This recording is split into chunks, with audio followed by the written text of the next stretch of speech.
Chicago, Chicago, that toddling town, Chicago, Chicago, I'll show you around. Speaking Chicago.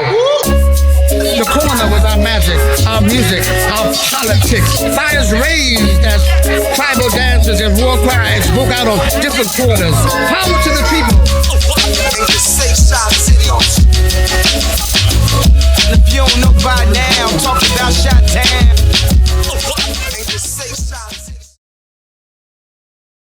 Greetings, everybody. Welcome back to another episode of the Chicago Sunnyside podcast.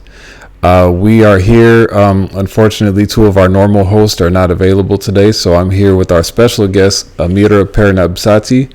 She is one of our members of the Kebta organization, and she's also a therapist and an artist, and a proud member of the Haitian American city community here in the city. Mm-hmm. And we have an interesting topic today that we're going to be talking about.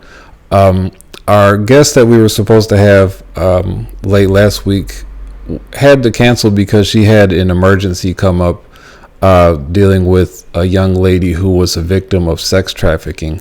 And she had been found beaten badly and drugged, and I think she had to be put into a medically induced coma in order to kind of stabilize her. We don't have any updates on how she's doing or who she is or anything like that. It's kind of a private matter.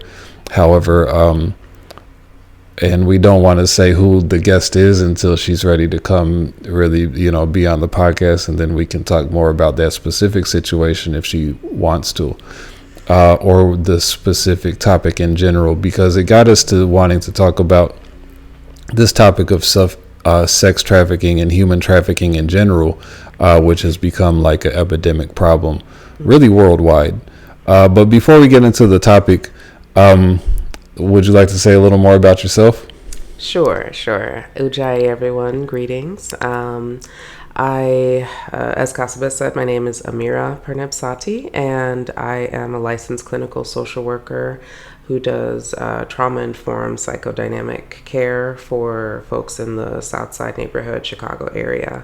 And I've been doing that work for over a decade. I've worked with children and adults in a lot of different contexts who are dealing with different types of trauma and, histories of sexual abuse, other types of abuse that occurred in earlier childhood all the way into adulthood, depending on the person's, personal circumstances. So I'm here to kind of help talk about this issue, especially in the context of community protection that the podcast has been focused on of late.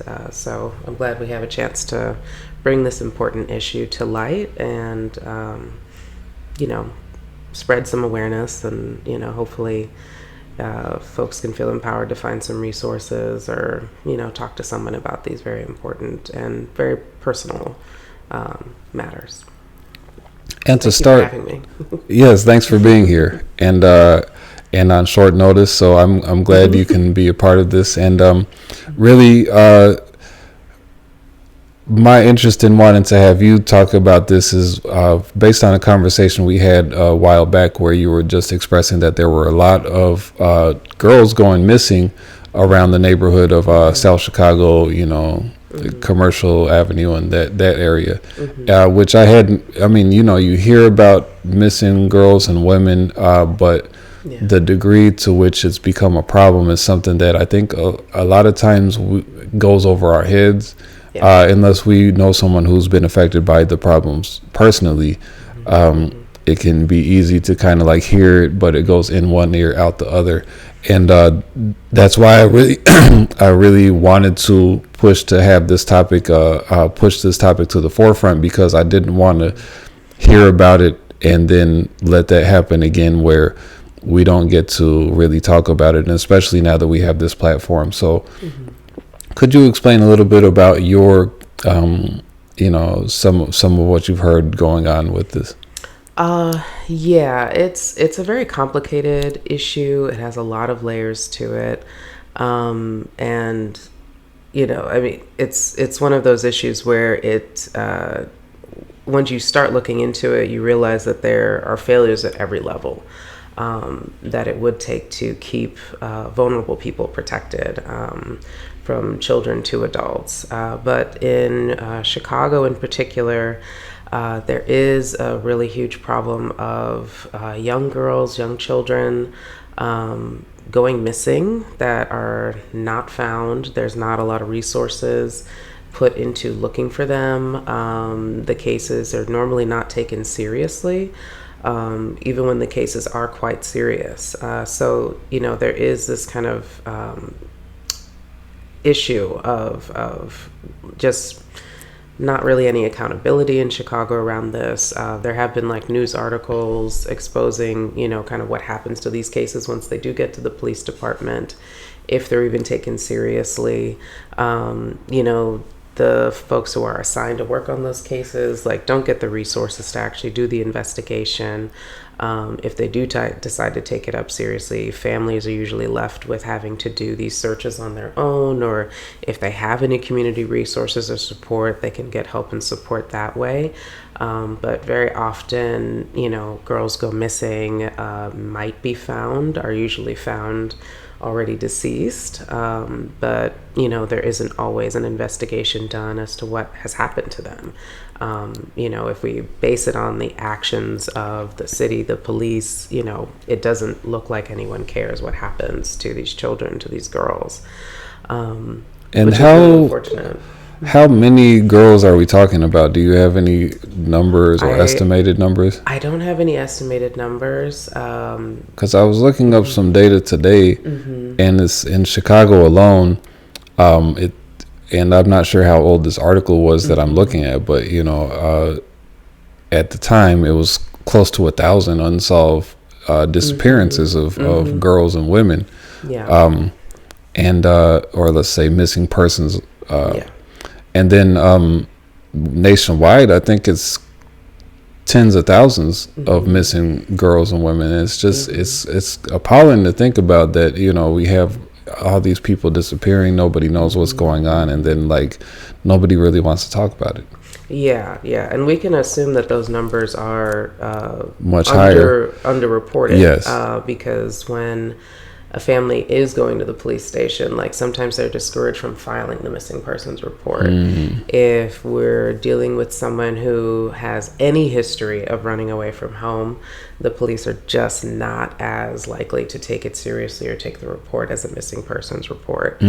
And so, the reasons for that are vast, but, whatever data there is, that's data that's pushed through whatever barriers there are to reporting in the first place. And I mean, presumably for whatever reason, a lot of people don't want to go to the police, don't go to the police at all. And it's understandable. I mean, I've heard of situations where people do make attempts to go to the police station and, are not taken seriously, are not even addressed or greeted when they get there.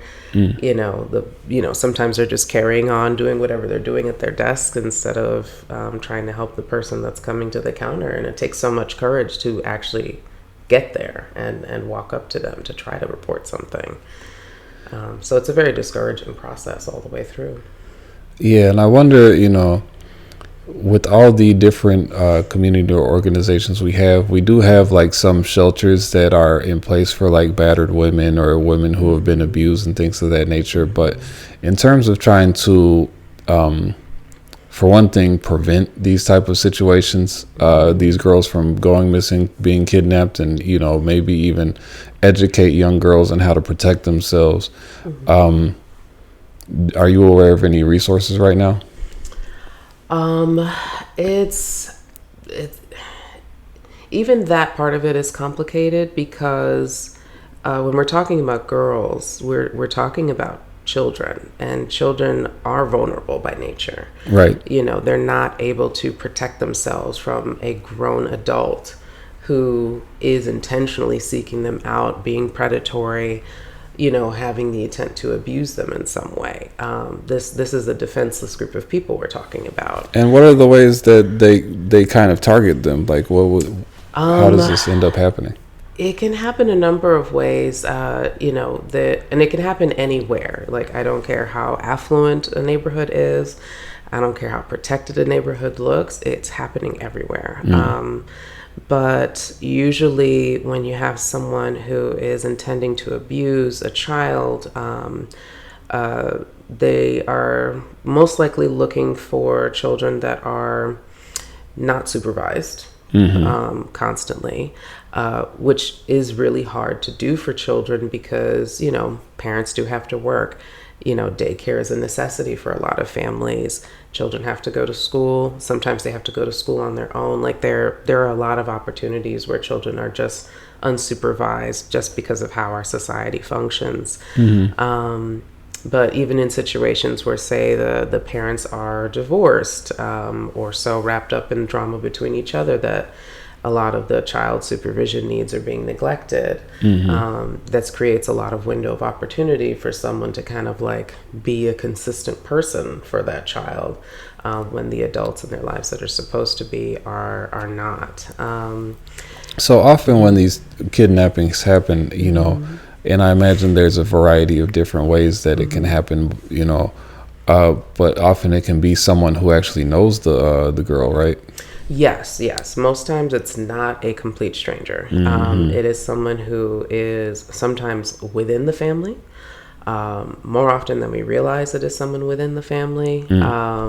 It can be a friend of the family, someone in the religious community of the family, really anyone that can have access to your child. There is potential there. I don't want to cast every adult who has an interest in children as someone who's a predator, but that is where you'll find like the most that's the highest likelihood of finding someone who might want to take advantage of a child, someone who has a relationship with the family in some way, has access to the child in some way that is not really questioned or checked or anything like that. They'll also tend to look for children who are willing to keep secrets of some kind. So there is some testing, there is some grooming that happens of children where that person's going to want to try to figure out, it's like, well, will they keep a secret about this small benign thing? And then it escalates over time.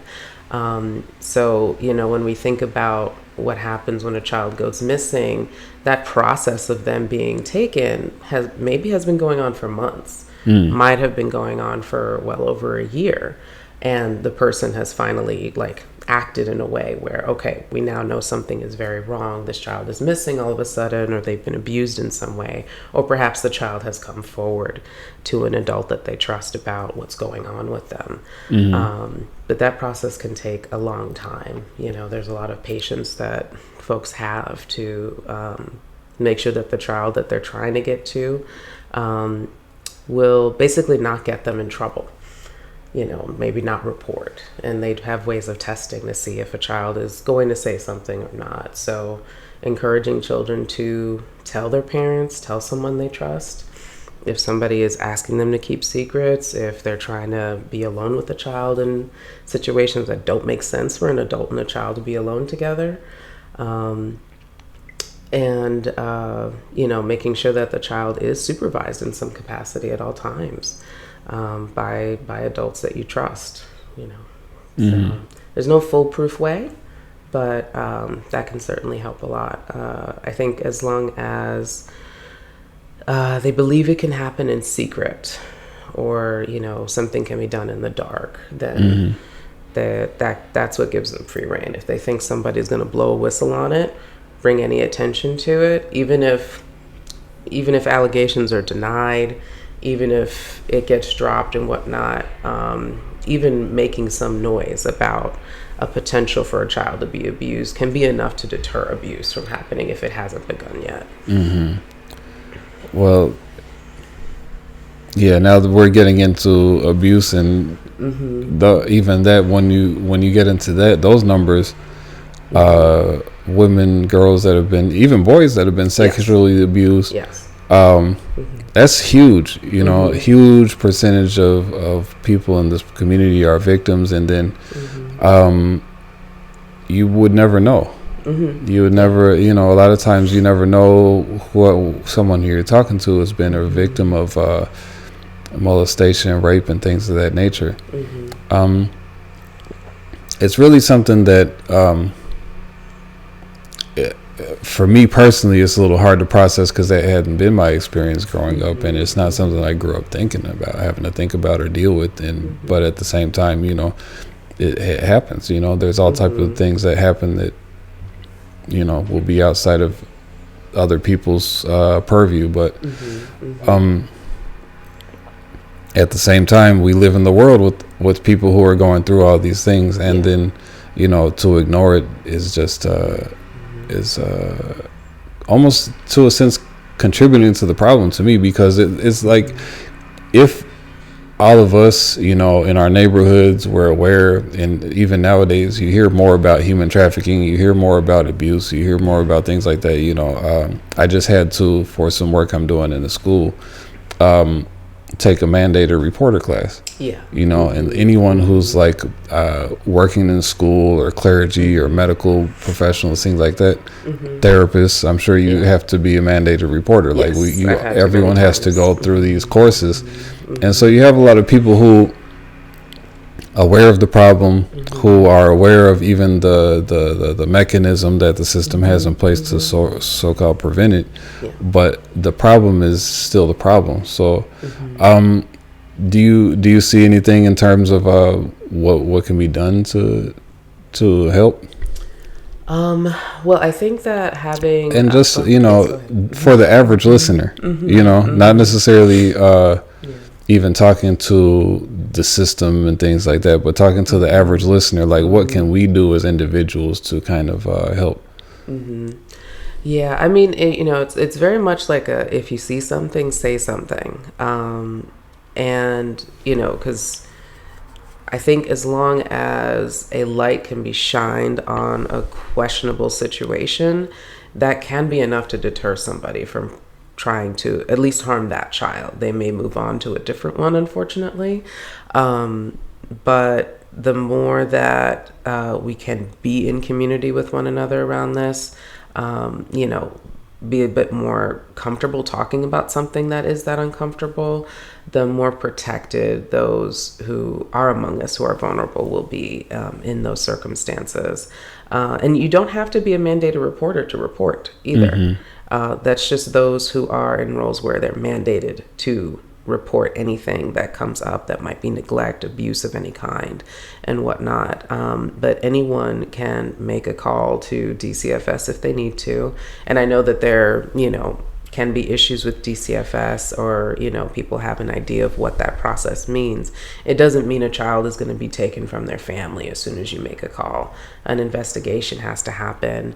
They'll determine something or another, figure out what's going on with the child, if they're safe, and either most likely provide resources to the child or the family. Like, it's very rare that children are actually removed from their homes. So the stakes of those calls is not necessarily I'm going to break up a family if I report this. But if there's abuse happening in that family, there's already destruction happening there, and it's okay to try to do something to stop it or prevent it. But, the safety of children, the safety of those who are vulnerable among us is everyone's responsibility, but we don't always take responsibility. We try to mind our business, or, we don't have as much of that, village raising a child mentality here as we would in other places. So that does leave a lot of room for exposure and vulnerability. And defenselessness. Yeah, and I wanted to talk about that as well in terms of the cultural aspect of how our communities culturally have been changing over the past decades, to where we're more isolated and individualized. Yes, when I was growing up, people will know you in your neighborhood. People know each other, and parents of children know each other. Something happens with one child, maybe the parent's not there to see it, but the person down the street, the neighbor down the street, saw it, and then they tell the parent. So it's not like a child will feel like they're by themselves at a given time. So I think that's big. You know, that's a big benefit. I've being in Africa, you know, living there and spending a lot of time. You can see children 3-4 years old by themselves going to the store to get bread and then going home. You know, like they're very. On my block, there's a lot of young children, you know, 1-2 years old, whatever. They're free to just wander outside, and they're not gonna go where nobody knows them, because all the neighbors know each other, and they, you know. So if the child goes over one person's house, that's just, you know, because all the kids in all the houses, they'll be together, and one day you'll see them over here, the next day you'll see them over here, next day you'll see them over here. So I think culturally there's a lot that we need to understand. Like maybe it feels invasive to have people in your business. Maybe it feels like, you know, you lack the freedom that you want when you feel like you're having to be accountable to other people in your community. But there's a reason why for a long time cultures around the world have functioned this way, because it offers a protection. Because if you don't have that protection, you know, it's like now anyone can just come move in next door. You don't know who the person is, you don't know where they're coming from, and then you feel like, oh, you shouldn't ask. And you hear people even complaining about certain communities where they do have that kind of sense of wanting to know who their neighbors are. I saw a comedian Ali Sadiq. He was complaining about, like, he moved into, you know, like a white community, and they were in his business wanting to know what his job was, and he was telling them all type of different stuff, you know. And on some level you could be, you know, you could be like, well, you can understand his frustration with it or his want for privacy, but on the other side, you know, you have to understand the community's feeling the need to protect themselves and know each other, know their neighbors, so that they can, you know who's going to be around their kids, because their kids need to be able to, you know, walk down the street and say hi to Mr. Sadiq. You know, who is Mr. Sadiq? Right.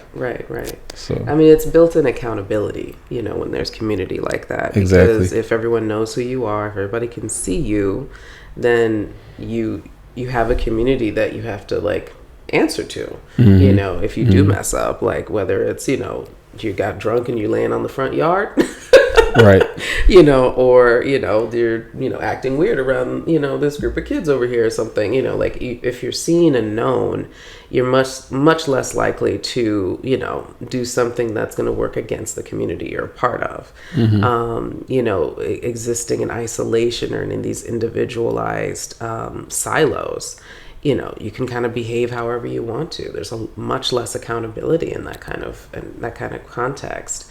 I mean, I'm Haitian American. My parents grew up in Haiti, and it's a very similar type of upbringing that they've described to me. When they were there, you know, everyone in the neighborhood knows who you are. You know, by the time you get from the house to the corner, 20 people who know your parents saw you and told them everything that they saw you doing on the sidewalk. And if you messed up over here, the neighbor can, you know, you can hit kids over there. And when my parents were growing up, the neighbor could, you know, discipline you if you messed up over here. And then when you get home, you're going to get disciplined again because the neighbor had to tell your parents what you were doing over here to get in trouble over there first. So there's just a lot more accountability, but it's also very protective because anything that happens to your child, if all the neighbors know your family, who you are, who your children are, that means they've got 1,000 eyes on you at all times. That's supervision. Yes. You know, like everybody's going to know what you were up to, where they last saw you, who you were with, who you're not with, you know, the entire time you're out of the house. So, you know, that supervision piece in a community context that burden doesn't have to be on the parents 24/7. You know, and I think that community responsibility for the children. And that goes back to what we were talking about a couple episodes about having block clubs. having community associations where people in the community are like, very intentional about getting to know each other, having events together, communicating about things happening in the neighborhood, anything that needs, any problems that need to be addressed, and these type of things, like, that adds to protection for the children, and making sure that everybody, even if it's not everybody, at least everyone will know that there's a community watching out for these babies. Yeah, absolutely. On another note, something you said made me think about this when you were talking about accountability, because there's also the concept of not wanting to bring shame to your family. And, in traditional cultures, a lot of traditional cultures, even your family can be punished for if something, if you do something wrong. And it reminded me that I recently heard that in Michigan, for the first time, a mass shooter's parents were tried and found guilty for I think the major thing was making the gun available to the young man, and then or young boy, whatever you want to call him, and also ignoring or not addressing signs of depression or dangerous type of behavior that he was exhibiting. So I thought that was, I don't want to say funny, but I thought it was interesting that that finally, some parent has been held accountable, because at the end of the day, who do you blame if not the parents for these type of things happening in an increasing level? So kudos to the justice system of Michigan, wherever it was, for at least for doing that. I mean, we can say whatever we can say about the justice system and the correctional process and all of that. That's a whole nother series. That's another conversation. However, at least somebody is like, okay, we got to do something, and we got to hold parents accountable, and at least that will make, hopefully, more parents who become aware of that will be a little more observant and feel like they need to take more responsibility. It's sad that you even have to say something like that to be the reason that some parents will take accountability. I mean, so when you talk about the way the society is kind of like crumbling, it's so many ways, and I think at a certain point you got to wonder, like, how much worse can things really get to where it's dangerous, like very much more dangerous than it already is. But in any case, I think, like, if we don't want it to get there, we're gonna have to really think about how we're going to work together with people around us and make sure that we're looking out for each other. You can't look out for everybody in the world, but at least you in some small corner of the world can be playing a part. And then if enough people are doing that, then we can hopefully lead to a better future, because we don't know how we're going to need each other in the next 10-20 years. Yeah. And even with that case in Michigan, like, I can see the double-edged sword of that, because it sounds like these are a set of parents that probably had the resources to help their child, to make sure that there was not the kind of access to guns that there was. And they're, I'm thinking about, like, an overworked, very stressed out single parent who is doing their best and may not have had the resources to, provide their kid with, like, mental health services or whatever else that might have, been able to happen to prevent something like that. So it's interesting, like, how those situations, like, benefit and harm, and, whether it creates more problems than it helps. Right. I mean, again, you're dealing with the criminal justice system. Which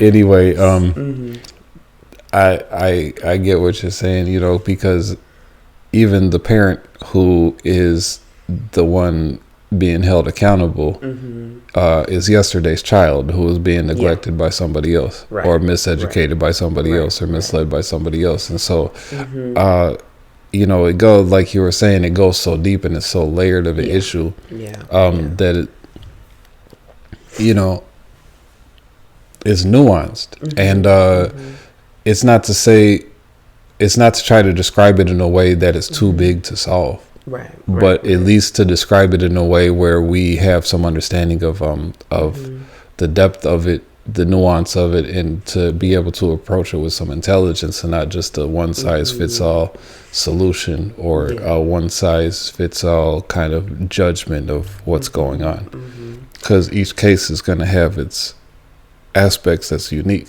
Right. Which, makes me think about the work that I do working with individual clients, where everyone's story is very, very different. I mean, they're very like broad themes that are in common among everyone that I work with, but everyone's experience of that, how it manifests in their lives, their challenges, trying to recover from those incidents are all very different and look very different for each of them. So, it's this very large problem and systemic problem, and also on a micro level really nuanced, really, really personal, and there is a lot of shame involved in that. People don't always want to come forward because oftentimes they've convinced themselves, or whoever was abusing them has convinced them that they're the ones who did something wrong. Like you'd be amazed how many adults that I'm working with were kind of convinced as children that they must have made these choices, that they couldn't have been manipulated, that they would have had enough intelligence or wisdom at the time to figure out that this person was had no good intentions for them. So there's a lot of blaming of themselves that can happen.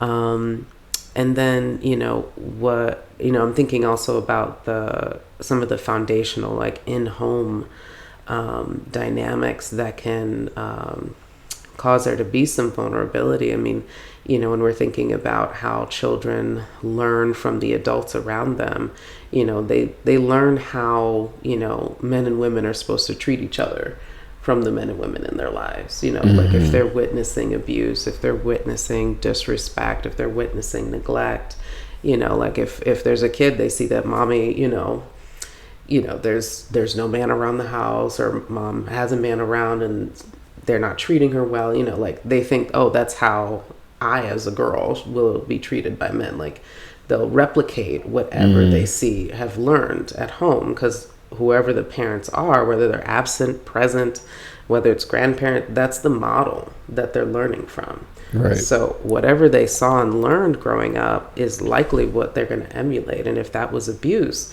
they're likely going to seek that out, because that'll be what's familiar and comfortable, unfortunately. And I think that's where we get into talking about generational trauma and generational curses, because even the parents, again, probably learned that from somebody else, and then their children are, they don't think there's anything wrong with their children growing up to emulate the same thing. Right. And or they've made some improvements. They're like, well, at least they didn't have to go through this, or at least they didn't have to go through that. Not really realizing like that wasn't the full scope of, the damage that was done in that generation.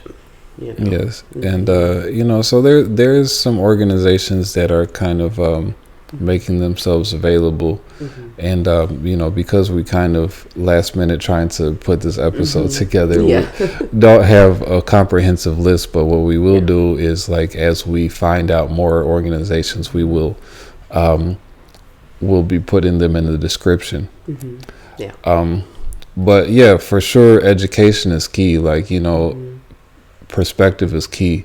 Having a model of a different way that things can be done is key, because if you think that the way you're used to seeing things is the only way it can be, then you're not going to be motivated to try to find something better. Or, maybe you will, but you might not know what it is or what it could look like or where to find it. Right. So you end up falling back into what's familiar. Right. Or, feeling like you have no way out of it. And so, but there are resources, and, of course, KEBTA, the Earth Center, we have programming going on.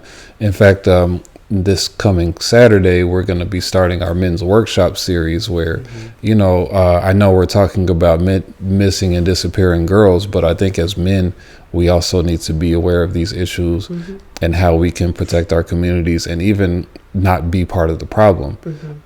Because, let's face it, a lot of guys are kind of,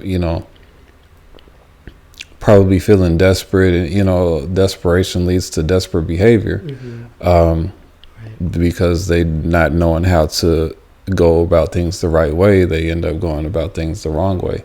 And I don't know if these will be part of any of the brothers that I'll be talking to, but at least anyone who's coming through to these workshops will get some perspective on self-improvement and kind of come into a better place within yourself to be able to be to play a better role in our communities.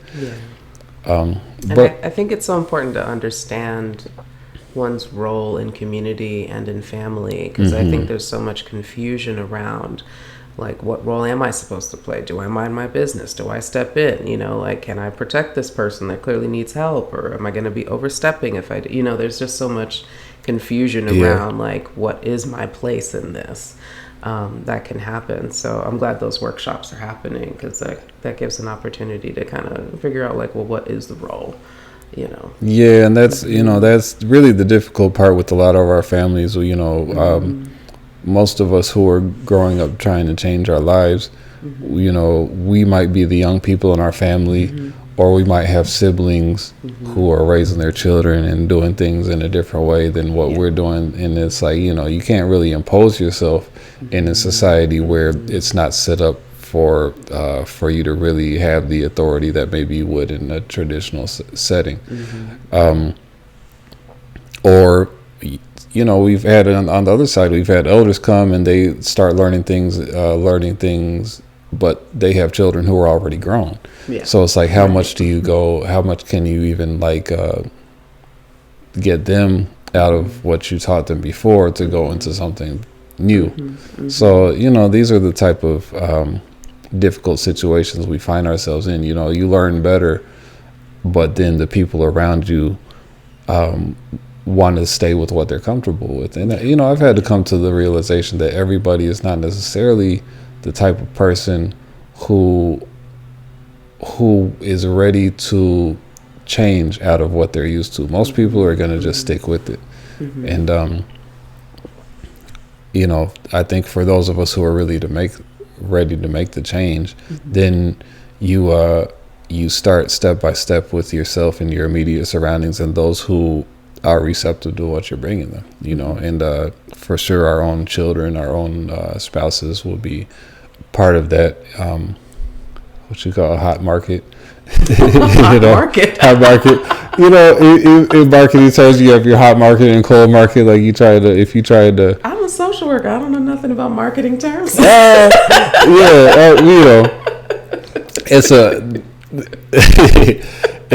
It's I don't know what would be in the social worker arena to say the people who are like be more receptive, people who are more receptive to listening to what you're suggesting, versus people who have no idea where you're coming from and they're not really interested. Like, me, I'm not interested in McDonald's. If McDonald's is trying to market to me, I'm a cold market. But someone who's there every day and they come up with they say the McRib is back, they're open to that suggestion I should go get a McRib. That's what I'm talking about. It's just a new idea that you're being presented that you're going to act on or not. And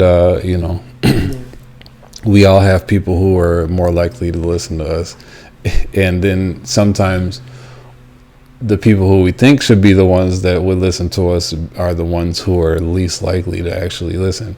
And then it's like, do you spend all your energy trying to convince this person? Do you get discouraged because this person doesn't listen, and then you kind of close your mouth when the person who really does need to hear something from you and is seeking to hear something from you, but then you feel like they're not going to listen, and then so that's the difficult part of trying to share knowledge, especially in today's world where everyone is a YouTube scholar and a Twitter expert.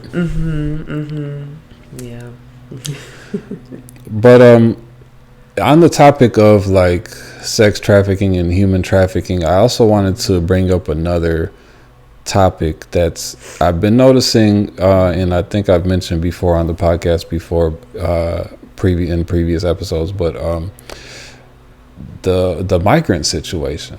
And we haven't really gotten to talk about that. I know you deal with some people who deal with that from the perspective of Haitian migrants. But on the broader perspective globally, I've seen it from different sides, because for one thing, here in Chicago, like I'm seeing more and more, and I think a lot of them are Venezuelans, who are out on the street begging. I saw some ladies selling candy, which, you know, there's nothing wrong with that, but that's probably not what they came here thinking that they're going to be doing. You know, I've seen tents bunched up in front of the police stations, and I had to wonder, like, okay, how did they make it through the winter? You know, and I've also talked to people who live near one of these schools that they were trying to convert to housing for migrants, for about 1,000 or so migrants in one school building. And they said they closed the school because they don't have funding, but then they magically find funding to house migrants who are, like, you know, who are over here illegally, and that's a whole other conversation about that, you know. Right. But the issue is that you are not taking care of the people who are here who need help, and then, you know, to the city government or the state government, you're not taking care of the people who are here who need help, but then new people are coming who also need help, and you're opening your arm to them. But then the other problem is, you know, even past that, is the question of, you have these people coming in, you don't know where they're coming from, they're mostly men, mostly young, and then you're dumping hundreds of them in one place. And how is that going to affect our communities? We have children here and all this. So this is the other perspective I've heard. And now the other perspective is having been in Africa and seeing so many people like, I want to make it to the United States. I want to make it to the United States. And these are people who, and this is not to say, you know, this is the situation for all or most of the migrants, okay? But it's to say that there's a lot of people who are desperate to come, not because they're hungry every day, not because they don't have a place to live, not because they're suffering from political persecution, but because life is difficult, and they have this perception that there's this place where you can go and make a lot of money for your family, and make life easy for them, and make life easy for yourself. And then you have people coming, you know, fleeing their homes by the hundreds of thousands from places like, you know, Africa, but, you know, Central America and what have you, or wherever, Central America, South America, Asia, Syria. I mean, you know, this will be different talking about people who live in places like Syria that have been bombed out, and the whole city's bombed out. The people need a place to go. You know, or Ukrainians who, you know, the place is being bombed out. You need a place to go. You know, you're living in a war zone. You know. That's one situation, but when you talk about people who are just like, life is hard, you know, I don't have everything I think I would want to have, you know, but you know, and to go seek opportunity, sure, but you go about it in a way where you're going through a dangerous, put yourself in harm's way, you put yourself in danger, and you know, the way that now seemingly our government federally is broadcasting more or less to the world that our doors are open and you can come here. We had a brother come from Togo, who got a plane ticket to Brazil, and then took the trip by land from Brazil to San Diego. It's a very dangerous path. Now this is just a man by himself, but you have women and children trying to take these paths, and a lot of them are pregnant. Yeah. And a lot of them are not making it. A lot of them are extorted, or a lot of them may be raped, whatever, kidnapping. A lot of that happens on that path. And, you hear about some people, like, some dangerous places where you passing by dead bodies on your way, trying to get to the promised land. Right. It's like, is it really worth it? But the real question is, like, when people are told, oh, you have this easy way you can get into the United States, are they told that it's incredibly dangerous? Are they told that you're going to get there and possibly be sleeping in a tent in the cold? Did they tell you that you don't have a legal way to actually work and then make all the money that you thought you were going to make over here, and end up having to work pretty much slave wages? Yeah. And then have spent all your money on housing and stuff like that, or maybe out on the street begging. Yeah. I don't think they're putting it out there like this. No, and it wouldn't be in their interest to either, because the people who are helping them to get across those borders, cross those terrains, are taking from those people. They're not doing it out of charity. Exactly. Like, they're setting them up. They're already vulnerable. They're already desperate enough to leave a place that they're willing to go through a journey that I'm sure they've heard about.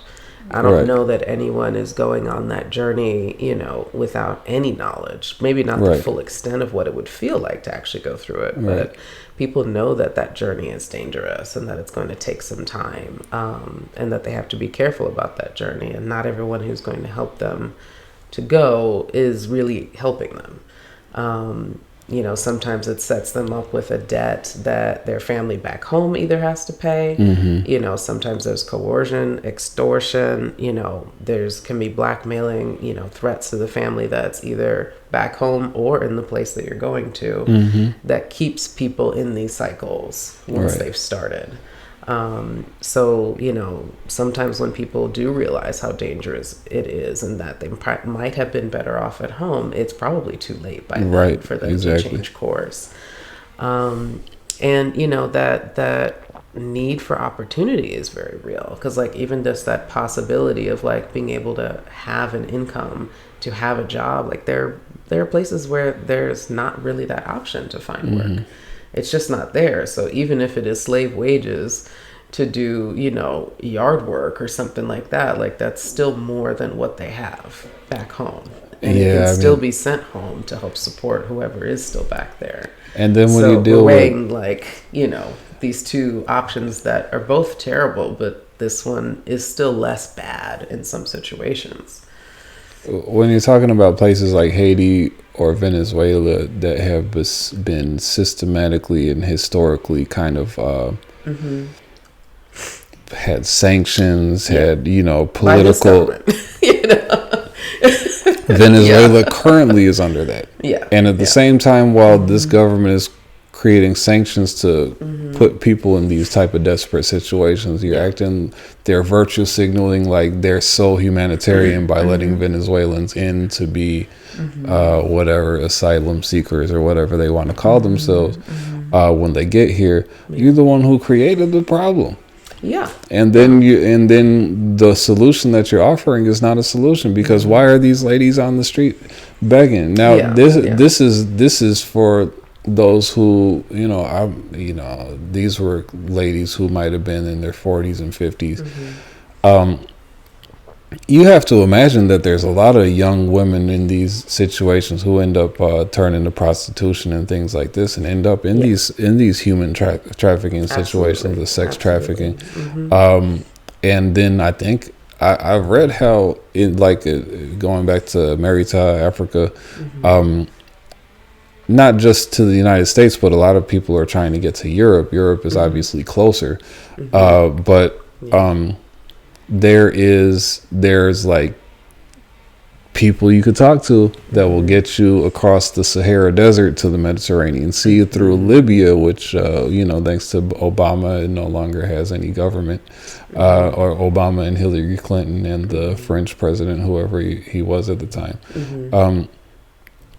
No longer, and Al Qaeda, will give them credit too. Al Qaeda and ISIS, they all worked together to overthrow Gaddafi, and now Libya no longer has brutally murdered Gaddafi, and now Libya no longer has a government. So now they're going through Libya to traffic people to Europe, and who wants to cross the Sahara Desert and then get on a raft or a little dinghy and try to cross the Mediterranean Sea?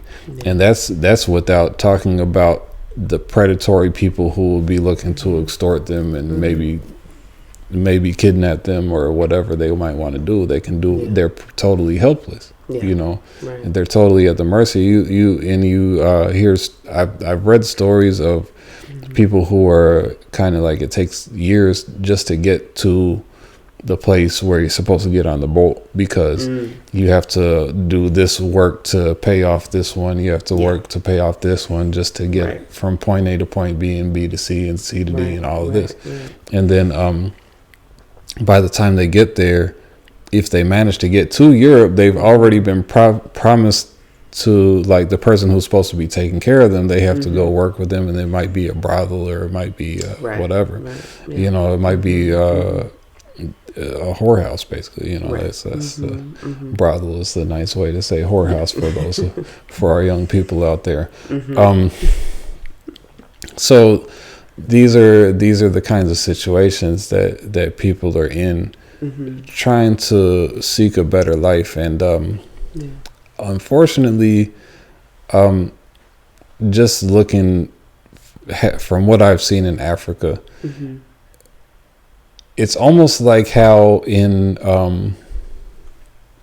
the United States and some of our communities, like, kids are so focused on, let me try to be a rapper, let me try to be a ball player, so I can make it big.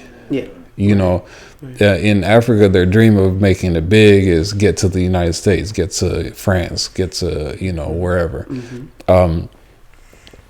And they're so focused on that, that the focus is taken away from how can maybe I can work together with my peers to build something better in my home. And that to me is unfortunate, because like I said, in some places there may be a real external factor that's, most places in the world, there's external factors that's impacting them.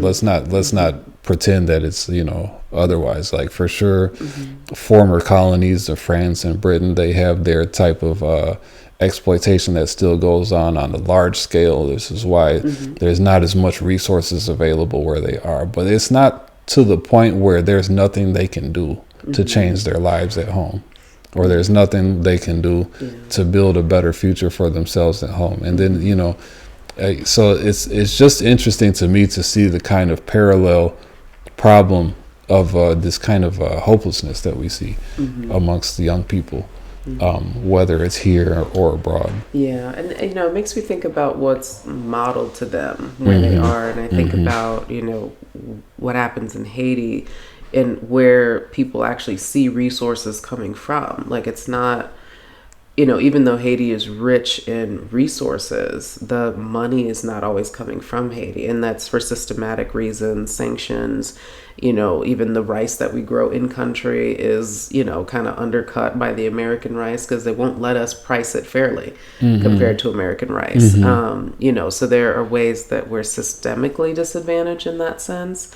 And also a lot of families of the diaspora of Haiti send money back to their families. So they're, whatever children are there, the adults that are there, they see money coming from outside to help support them at home. And so if that's what's modeled, if they're not seeing the resources coming from where they are, then that's what they're going to follow. There's not even a capacity to imagine what could be done right there with the resources that are available to them, because they've been convinced that money is the only real resource, not land, not food, not other things that family, are available. culture, absolutely, spirituality, absolutely. that people have in these type of places that we lack over here. And just to talk about how where in Bobo Jalaso, the kids can go outside and play with each other and they grow up together. They might not have as much to eat. They might not have as big houses. They might not have they might have to walk to the well to get water. They might not even have running water, but they have something that's valuable. They have something that's valuable. Like they can go outside. You can't go outside here. Yeah, you can't just go outside as a little 2-3-year-old and just be outside. Yeah. Just the weather alone, is enough of a factor that like the family estate is nature. Like it's not this boxed in lot. That has a fence around it. Exactly, which you don't even get to go out there because they think you might, whatever might happen. You know what I mean? So, there is. I'd like to say there's a value that people should try to recognize. And it's always easier to see what you don't have when you see someone else with it. You know what I mean? Right. Especially if whatever that is elevated by everyone in the community. Exactly. And all the media that, that's being pushed, on the TV.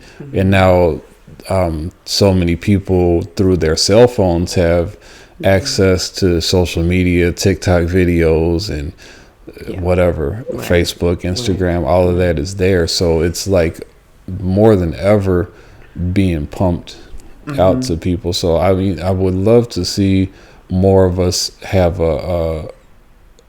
as a goal to produce and promote positive media of the good things that we see in other places in the world, and not think that everything good is just what we have here in the United States. When we know how we're suffering over here. Right. Yeah.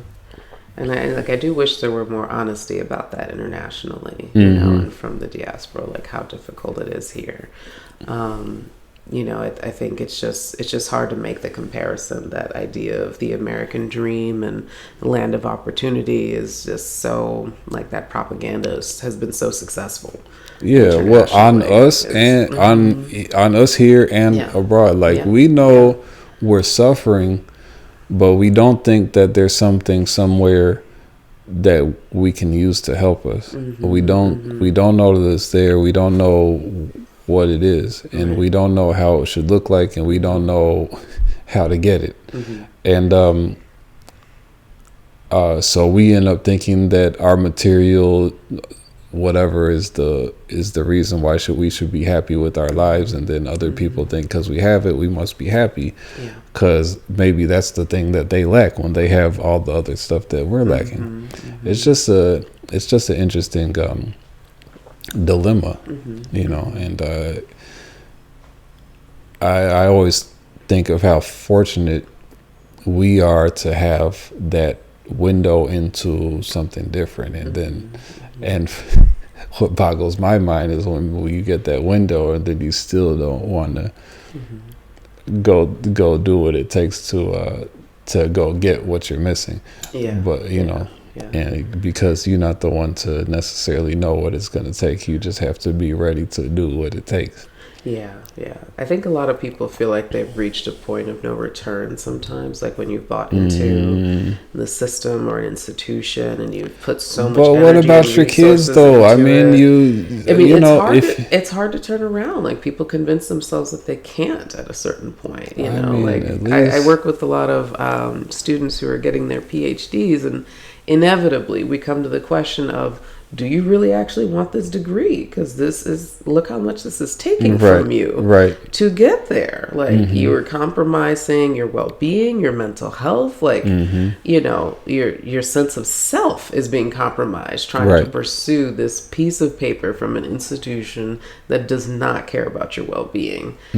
What are you trying to do with this? To go work for people that don't care about your well-being in a field that doesn't make any sense. Yeah, we have to have an honest conversation about what this path is actually going to mean for them. And, you know, so, like, most of the time when that question is posed, it is like one of the most threatening questions they could hear. Nobody wants to talk about these type of questions. Like, when it comes to problems of our communities and what's going on on the streets or whatever, we can always find fingers to point. But nobody wants to talk about the big institutional failures that we're seeing in our society. Right, because they're so used to elevating these types of institutions, especially in that, you know, good or bad framework, that it's almost like, well, what am I supposed to elevate if I can't elevate that? Like, what do I hold up high? And, you know, I think people struggle to answer that question when they really don't know, or their family hasn't given them anything beyond that. And I always see people, I always see people like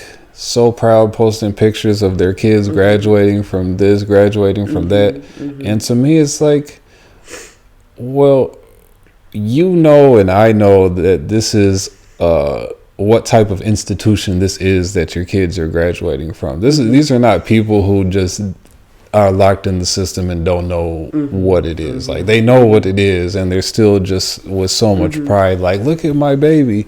And it's like, you know, I have nothing against people going to school and learning, you know, whatever they learn there, you know what I mean? Me personally, I'm a college dropout, so you know, let me just say that first, right? But I have no objection for someone who's going to college if they want their doctorate, they want their master's, whatever. But at the end of the day, the uses of it is what you do with it. You know, to me, it doesn't make sense to congratulate somebody to come out of one of these institutions without. You congratulate someone if they use that degree to do something good with it, because you just as easily can use that degree and do something bad with it. And that's what we see a lot of people, whether it's intentional, but most of the time it's not intentional. It's just like you get locked into a field where the outcome is going to be what it is, regardless of what your intentions are. And then what do? You know, you invested, like you said, all this time in the degree and investigating in the field, and then this is the way that you have now to go and make a living. And if you decide this field isn't something that you like, what are you going to do? What else are you going to do? You're going to go spend another 8 years on another, you know, or 4, however many more years, and then how you might have kids, you might have whatever. You might have a family, you might have a mortgage, you might have car notes, you know, all these things that are locking you into your lifestyle and the expenses that come with it, you know. So it is a very well thought out trap for people. You know. And I come from it from a different perspective, because, you know, I am Haitian American. My parents still acknowledge me, so I did finish college, because that is what they came here for us to do, me and my sibling. Right.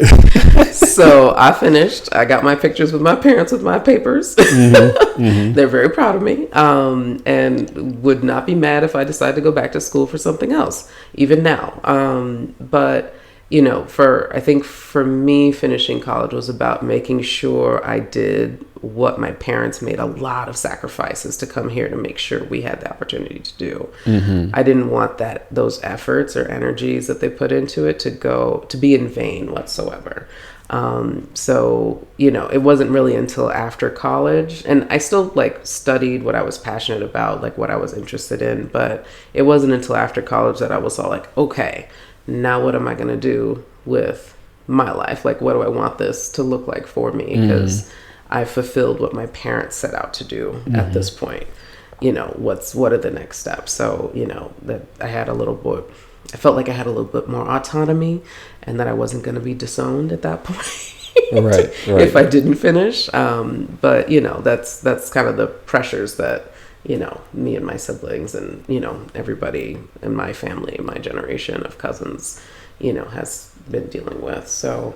And I'm not hating on you and your family. Yeah, no, I understand. But there's different ways of looking at it. And I can see where, at least with you personally, I don't know your cousins and siblings and all that, but I can see with you personally, with your practice, that you do have the opportunity to actually help people. Yeah. But even your ability to help people, it has to be augmented. Whatever you learned it in the